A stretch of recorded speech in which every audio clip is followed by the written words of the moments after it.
Here's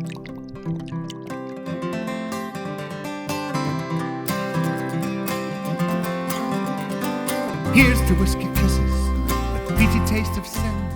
Greetings, whiskey folk, and welcome back to Drinking Out Loud. I am your host, Adam Bradshaw, and it is a pleasure once again to welcome you into my kitchen here in beautiful Victoria, British Columbia. And we're going to do something a little different today. Today being the 1st of April, April Fool's Day, I'm going to fool around a little bit. I'm going to have some fun, and we're going to do a little bit of an interesting video because we're going to split it into 4 different parts, and I'm going to have fun in 4 different ways. I'm going to share with you 4 different things that I like to do to relax and have fun here. And the first one is I like to play games, and a lot of you know this. I'm a big Nintendo fan. I love Mario, for example, but that's not the kind of game that we're playing here today. A lot of you will also know that I'm quite into board games. In fact, I used to work at Interactivity Board Game Cafe for a short period here in Victoria. Big shout out to those guys. Just like the Strath, Interactivity are doing deliveries of all of their board games right now to keep people sane during the pandemic. So if you're itching for something to do, pick up a board game. If you're a family, if you're a couple, or even if you're solo, they've got games there that they can ship right to your door, and you can have some fun and support a fantastic local company. But the game we're going to play here today is one that I love. I call it the Whisky game, and it's a game that my wonderful girlfriend Kristen likes to set up for me, and it gives me the opportunity to do something that I often don't get to do. Although I present quite a lot of blind tastings, I never really get to actually partake in them because I already know what they are. I've often poured the bottles, I've selected the bottles. So I'm going to do a blind tasting right now. I've got 2 whiskies right here. I have no idea what they are. So how this works is Kristen has chosen 5 bottles and poured 2 of them. At this moment, I don't know what any of them are. I'm going to give my impression of the whiskies and have a little bit of an idea in my head of what they might possibly be. I might share those on camera if I feel confident. Hey, it's April Fool's Day. I'll make a fool out of myself. I don't mind being wrong on camera. And then one by one, Kristen will hand me the bottles, and I'll be able to see what my 5 options are. So I've got 5 whiskies to choose from, and I've been poured 2 of them. And today we have whiskey number 1 in the Kensington Wine Market, Glencairn, and whiskey letter A in the Strath Ale Wine and Spirit Merchants, Glencairn. I'm going to forget which one I just said 1 and A. From now on, it's just the Strath and the Kensington. And I have a piece of paper right here, which is upside down. I have no idea what's on the other side of this piece of paper. This tells me the answers to see whether my guesses are at all correct or whether I have no idea what I'm drinking today. And just to mention, it's not really a thing. Like being able to guess a whiskey from nosing and from tasting it, it's not something that is a particularly big life skill. Like I don't think you need to be able to have that skill in order to be a professional whiskey creator, presenter, seller, buyer, whatever. But it is just something you can do for a little bit of fun, especially as all of these whiskies are coming from my own personal collection, which I would guess is probably about 2/3 independent bottlings. So with independent bottlings, of course, a lot of the whiskies that they put out are not the usual style and character from that distillery. And yeah, let's find out what we've got here. So I'm going to start with the Kensington. Smells peaty. God, I hope there's a peaty one now. I hope this is peated, because if I can't even get that right, that's terrible. Smells a little peaty. It's got quite a lot of colour on it. It doesn't instantly smell as sherry cask influenced as the colour might suggest. It's got a nice sort of darkness to it that might be fake. I've got a few E150A whiskies in my collection. As I mentioned in the last video, I don't mind that much about the fake colour. I'm much more worried about the extra filtration steps, which I find unnecessary. Fake colouring, I don't think it takes anything or adds anything.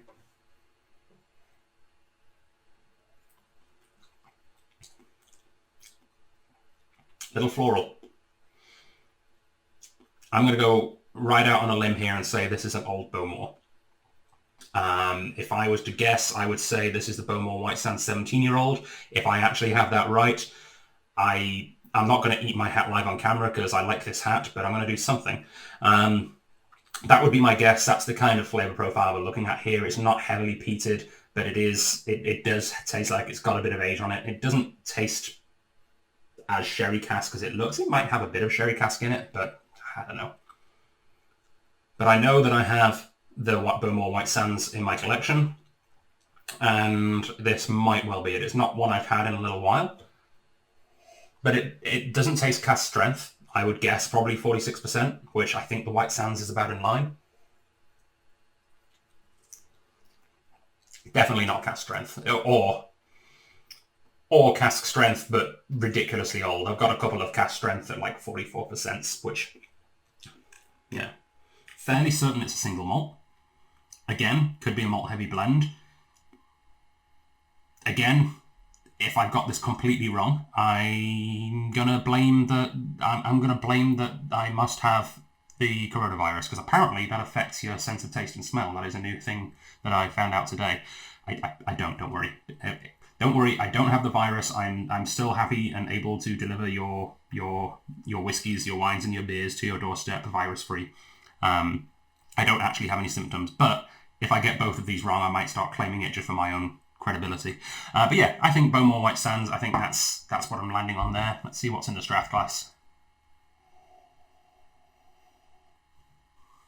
Again, smells like a malt, smells a little bit more Highlandy, a little grassy, a little caramelly. Bourbon cask by the look of it.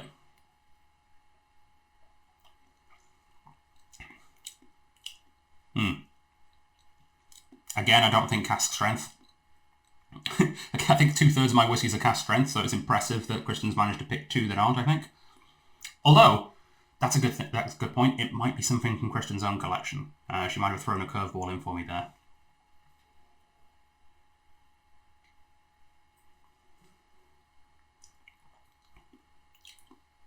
Touch of peat.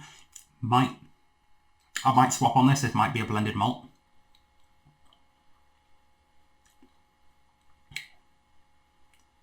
Yeah, I'm not sure. I'm not sure what it would be if it is a blended malt. Maybe it's a compass box. It might be the Kensington Wine Market compass box. That's what this is reminding me of right now. It would be kind of funny to have the Kensington Wine Market whiskey in the Strath glass. Maybe the one thing in the Kensington Wine Market is a Strath exclusive. That would be hilarious. All right, well, that's my guesses. Let's see if either of those two whiskies pop up in the selection. Kirsten, what have we got? Okay. So, we've got Glenallachie 12. Maybe this is Glenallachie 12. This was actually a present. I've not actually tasted this one yet, so that would be my out on that. What else we got? Puff Adder. The Strath one might be the Puff Adder. They might be peatier than I'm thinking at first glance. I'm going to have to delve into that and see. What else we got? An S&WS bottling. Gentle and sophisticated. So this is a 24-year-old at 49.2. That throws a curveball into it because although I said I don't think either of these are cask strength, 49.2 is a particularly low cask strength, so it might actually be. All right, well, what else we got? We've got the, thank you, Glenglassaugh Torfa, a whiskey which I think is a bit of a redemption dram. I kept wondering what people were talking about when they used to slag this whiskey off, and I actually had the opportunity to try one of the early batches quite recently, and it is nowhere near as good as it is now. So if you do remember the Glenglassaugh Torfa from when it first appeared a few years ago, do yourself a favour, go back and try the new bottling. I think it's much, much better. I don't think either of these are peated enough to be the Torfa. I don't think. And finally... Alright, so... Bowmore White Sands. I am going right out on a limb and saying this is Bowmore White Sands. I think that just... I mean, look at the colour. That's got to be the same whiskey. Alright, I think that's the Bowmore White Sands. So, let's figure out which one of these four is in my glass now. I'm going to say I'm eliminating the Glenallachie. I mean, it doesn't taste PX cask, so I don't think it's the Glenallachie. Put that over there. So, between the Torfer, the Puff Adder, and the Gentle and Sophisticated.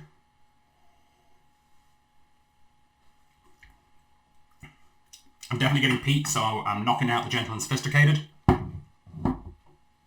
9.142. Yep, I don't think it's a Glen Grant. So, between the Glenglassaugh Torfer and the Puff Adder. This is where I cheat a little. Yeah, it's the Torfer. It's beautiful, and I would have assumed the Torfer would have tasted more peaty than that. Maybe it's been open too long, it's oxidized a bit, and the peat has gone down. Maybe just having it directly after the Bowmore, it doesn't taste as peaty as I remember. But I think this is the Torfer. That's what I'm going with. So, Kensington Wine Market, the Bowmore White Sands, and the Glenglassaugh Torfer for the Strathglass. Let's see. Am I hero or zero? It's going to be the SNWS or something, isn't it? All right. Kensington Wine Market, Bowmore White Sands, Strath, Glenglassaugh Torfer. Today, I happen to win. In fairness, it's actually relatively easy to play this game. When I first started, I didn't know all of the little tricks that I know today. It's quite rare that I actually don't get them both right. But it's all random, right? Because I could have had two whiskies that were very, very similar in the lineup of 5, which would have made it much harder. But today, I'm glad that I don't look like too much of an April Fool on camera right now. And this is a game that I very much encourage you to try playing at home. Hopefully, many of you have someone else in the house that can randomize them and pour them for you. If you have a collection of whiskey that's, 15 or more bottles, then this game is very much doable. You don't get quite as much variety and permutations from that smaller collection. I think ideally, to be able to play this game really well, you need a collection of at least 30 bottles open. But a fun game, and a really good way for you to pay attention to the whiskies you put in the glass. I find a lot of the time, I get a bottle, I bring it home, I start drinking it, and I don't really pay that much attention to the whiskey once I already know that I like it. I just kind of drink it and I enjoy it. So it's a really good way to engage that part of your palate and your brain and have some fun with it. So, what's next? So another thing I like to do to relax and have fun is watch whiskey videos on YouTube, something that you're doing literally right now. There are so many fantastic YouTube channels devoted to whiskey. I'm going to put up on the screen right now some of my favorites. Shout out to all of the whiskey YouTubers out there. And I guess I'm one of you now, so thank you for having me. Up on the screen right now, you'll see some familiar names and some names that you might not have seen before who are relatively new. I mentioned Whiskey Webb, that's Leon Webb, the distiller up at Shelter Point, his new channel. Please go check him out. Adam as well, who's, funnily enough, also on Vancouver Island. Adam runs the Blue Collar Scholar. He's just released his first book. Check his videos out as well. He's up in the Comox Valley there. Also, we have, of course, Foodquig, local celebrity from the whiskey scene. Check out Andy at Foodquig. And Trenny and C, also right here in Victoria. We've got, apparently, myself included, 5 different whiskey YouTube shows just based here on Vancouver Island. And there's probably more. So if you know of more local whiskey reviewers and whiskey shows on YouTube from here on Vancouver Island, please do let me know. Of course, there's the greats over in Scotland. Check out Ralphie, he's a classic. Check out Aquavite with Roy, great show as well. Check out Horse Looning at Whisky.com. Fantastic reviews from Horse Looning, especially the Fireball review. Definitely worth checking out, if only for the immortal line of cinnamon, which is just beautiful. Just well put, Horst. Really well put. You've done Fireball proud. And of course, down in the States, we've got a bunch of guys as well. So check out all of the reviewers there on screen. I'm going to put links in the description of this show to all of their different channels. And one thing better than watching the YouTube channels is getting involved and influencing the YouTube channels, which is something that I did earlier this week. Check it out.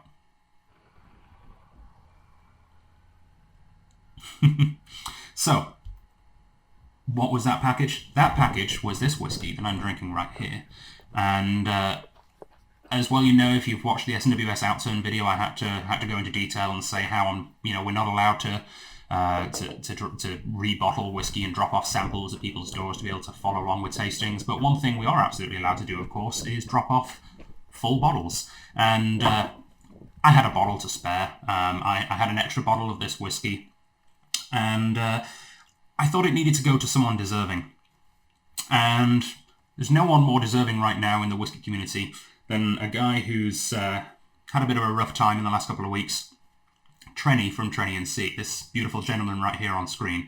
Now, as you can tell with the face mask he's wearing, in an airplane seat, he's had an interesting little time recently. Trenny was taking a bit of a sabbatical. He was taking several months off in Thailand, and unfortunately, because of the COVID-19 outbreak, his trip was cut short by about 3 months. So he's back here, and he's in quarantine right now, and that is the garage that I just dropped off that bottle. I'm going to show you the bottle right now. It is this beautiful Craigellity Octave. Now, I was going to talk about this whiskey a bit. I was going to tell you some more about it. You can find out more information right now at strathliquor.com. There's a bit of a write-up there from when we had it in the Dram Association. One thing I'm going to tell you right now is it is available back once again at its original Dram Association discount, which is a very heavy discount. I've got it written down here. Let's see. It was originally $139.04, and I've put it back on the discount right now, $86.87. $86.87 for a single cask strength, sherry cask finished, 2008 Craigellity.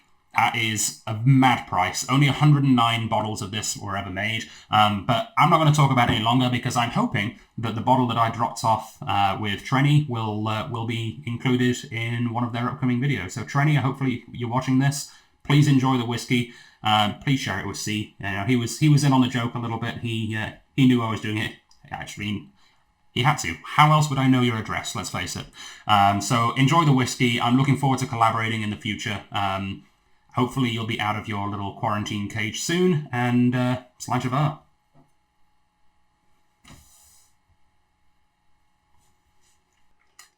So one of the other things that I like to do for fun is play some music. And for me, music and whiskey go hand in hand because I got into them at around the same period of my life.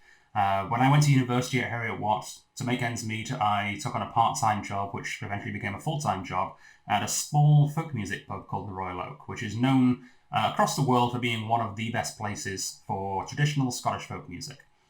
And the regular musicians and the regular crowd there, they took me in as one of their own, something which I'm forever grateful for. And not only did they teach me about folk music, but they taught me a lot about whiskey as well. And it's the regulars in particular that introduced me to Black Bottle, which to this day remains one of my all-time favourite whiskies. A lot of it is nostalgia, but it is also a really well-crafted Isla-centric blend.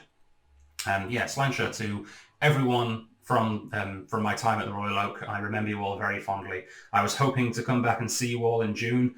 Unfortunately, it doesn't look like it's going to happen now, but at some point soon, I'll be back and I'll be playing, and I cannot wait. One guy in particular that I'm gonna mention from the Royal Oak is a gentleman called Alan Hunter, and Al introduced me not only to a lot of songs and a lot of whiskey, including the Black Bottle. Cheers, Al. But also to this instrument, which I still have to this day. This is called a cittern. Not a sitar, that's Indian. That's a very different instrument. I have no idea how to play. In fairness, I don't really know how to play this either. I haven't picked it up in about 6 months, and if you're going to pick up an instrument that you can't really remember how to play, you may as well do it on YouTube, right? This should be interesting. Let's see if I can even remember what the chords are on this thing. But Al played the cittern several times a week at the Oak when I was there. And this is one of the songs that Al actually wrote himself. This is called Whisky Before I'm Gone. An absolute beautiful song. Sorry if I don't do it justice today, Al, especially on your favourite instrument. Probably going to sing it about an octave higher than you do because you have an insanely low voice. Al is often described as having a peated voice. He is from that region after all. But yeah, this is called Whisky Before I'm Gone. Enjoy/endure.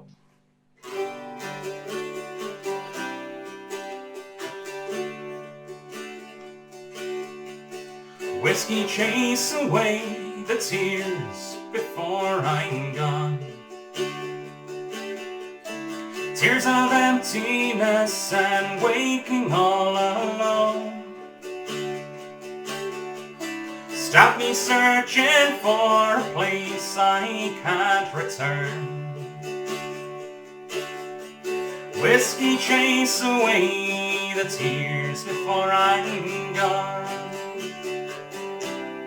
Whiskey, chase away the tears before I'm gone. There's a candle in the window down the road. Does the one who lights it bear a heavy load? Is she crying? Does she wait for God knows who? Whiskey, chase away the tears from her eyes too. Hand me another bottle and I'll pour another dram. Never a second thought on the kind of man I am. Whiskey, chase away the tears before I'm gone. Whiskey, chase away the tears before I'm gone.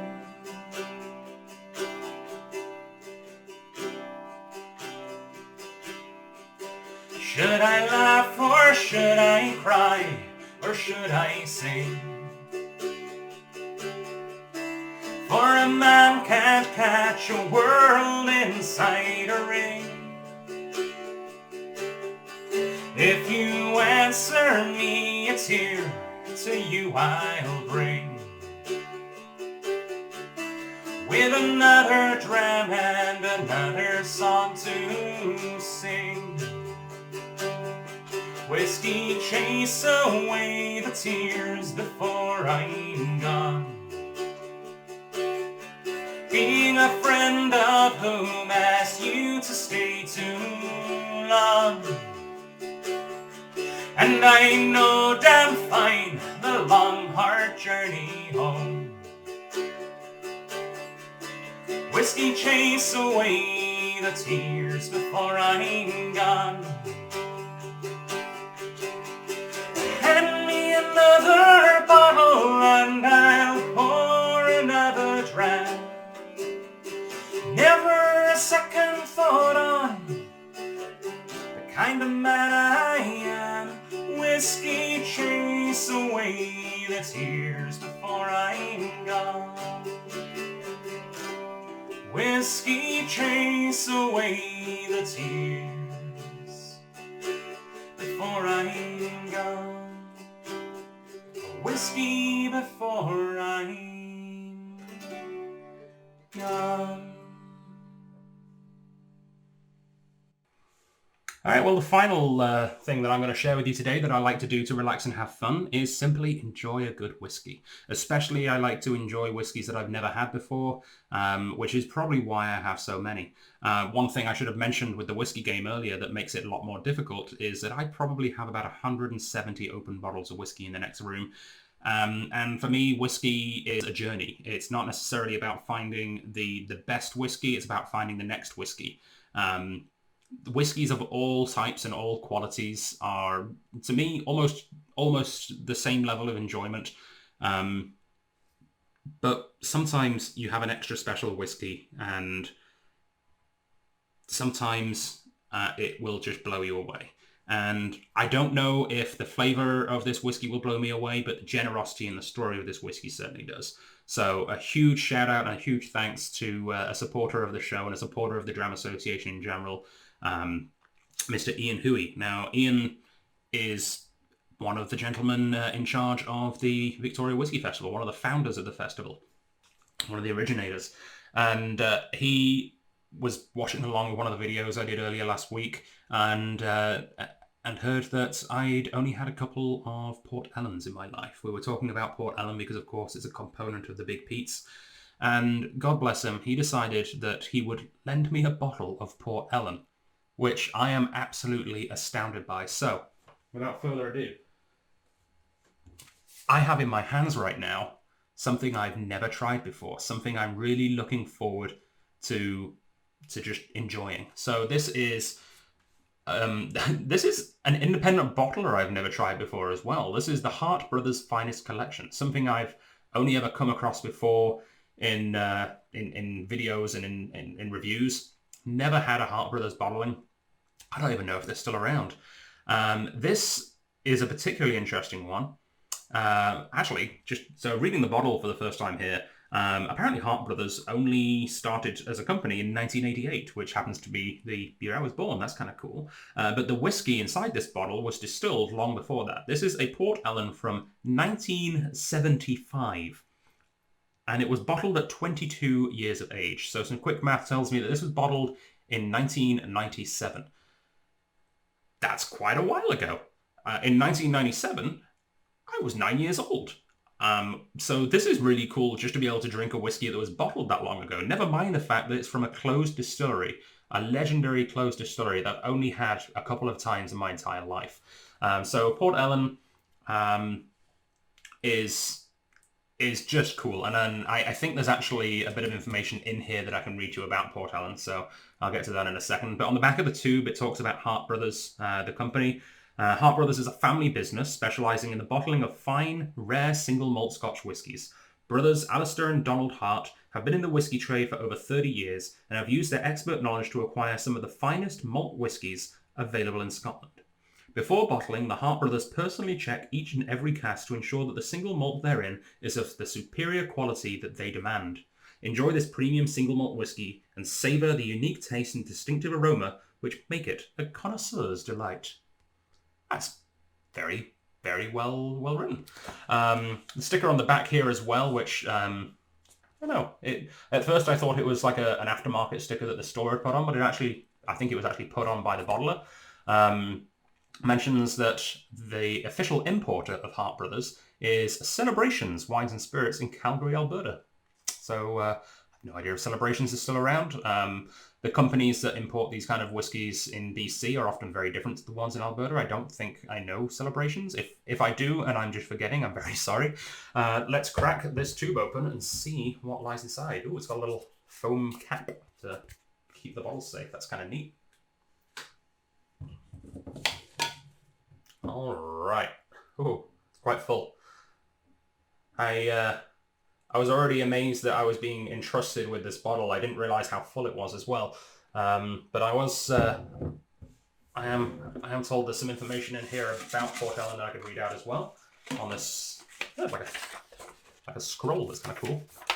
All right. So, distilled at the Port Ellen Distillery in 1975. This is 22 years old.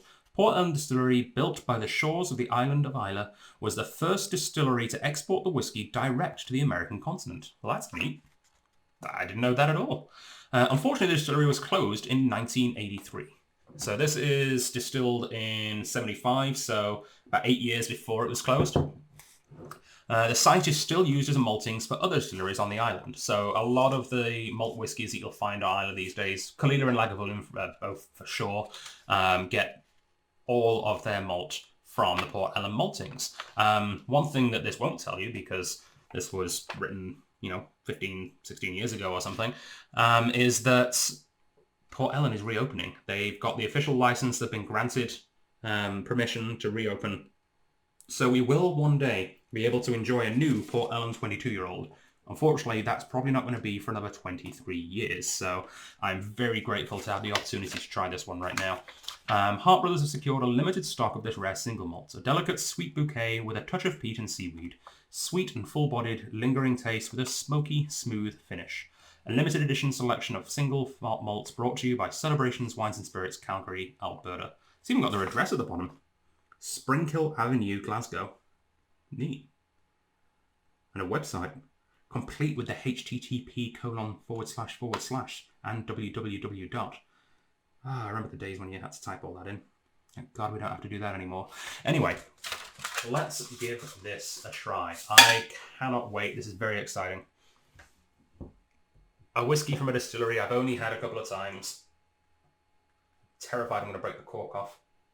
Oh, we're good. We're in good shape. Ian did instruct me to pour myself a healthy dram. I can't bring myself to pour too much, so I'm going to pour that much, and hopefully that's neither too much nor too little. Apparently, the definition of a dram in whiskey, which I love this definition, is a dram is the amount of whiskey which is agreeable for both the supplier and the drinker. So it's agreeable to me. Hopefully it's agreeable to you, Ian. Slanchavar.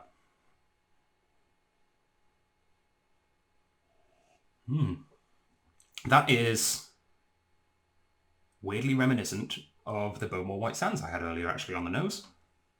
Same kind of level of soft peat. Touch of balsamic vinegar. White balsamic vinegar, it's not the dark bit.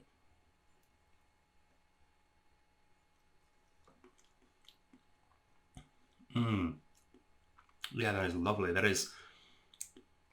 It's fresh, sort of vibrant yellow fruits like mango, but soil. It's like mango that's been rolled in potting mix and then smoked. It doesn't necessarily sound good, but it definitely is. This...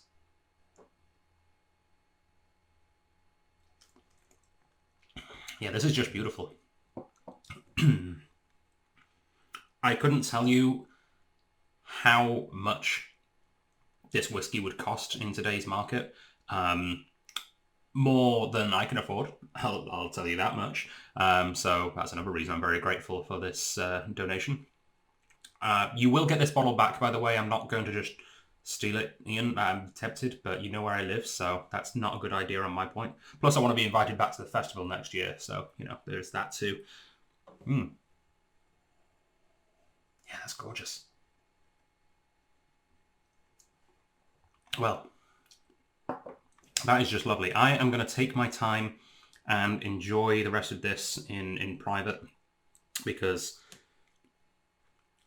as much as I enjoy doing these videos, it is a little daunting having to say everything that comes in my head to a lifeless camera.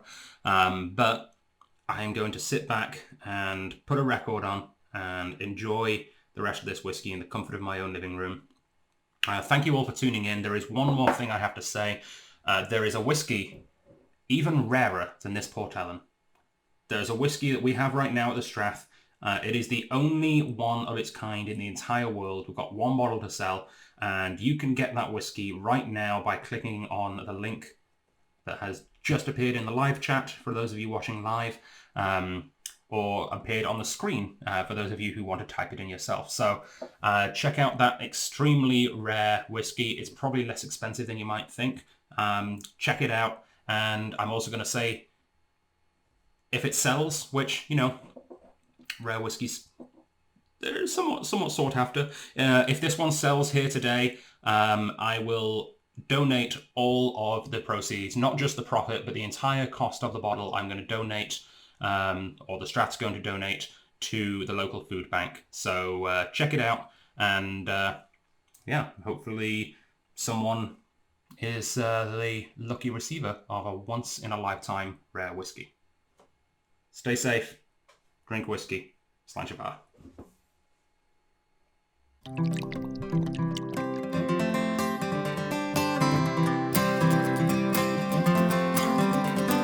Here's to whiskey kisses with the peachy taste of sin.